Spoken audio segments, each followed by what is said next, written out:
Você não é daqui. Onde é que tu é ET? Você não é daqui. Você não é daqui, a gente logo vê. Você não é daqui, então de onde é que tu é ET?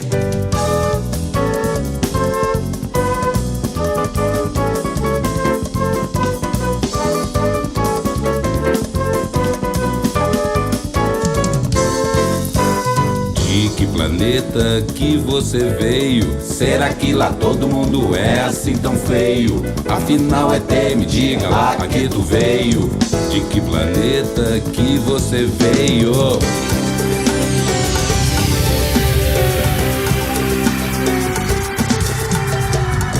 Com tanto habitante, esse planeta é muito grande. Esse planeta tem bastante lugar pra pousar, tanto lugar para aterrissar. Então por que logo comigo? Então por que comigo justo eu fui ficando sem assunto, com uma cara de idiota? Esse contato imediato com esse ET meio maluco, com esse ET meio caboclo, com esse ET meio matuto acampado, Com terráqueo sem terra. A reforma agrária é um problema nesse planeta que, por ironia, conhecido por terra, conhecido.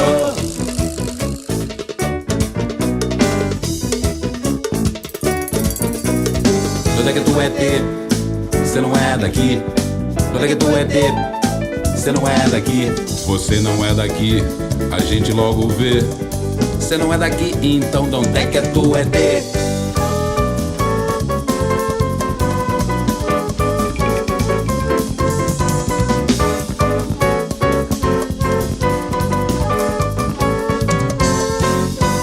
De que planeta que você veio? Será que lá todo mundo é assim tão feio? Afinal ET, me diga lá a que tu veio. Oye, cadena. Com tanto habitante, esse planeta é muito grande. Esse planeta tem bastante lugar pra pousar, tanto lugar para aterrissar. Então por que logo comigo? Então por que comigo justo eu fui ficando sem assunto, com uma cara de idiota? Esse contato imediato com esse ET meio maluco, com esse ET meio caboclo, esse ET meio matuto acampado, Com terráqueo sem terra. A reforma agrária é um problema nesse planeta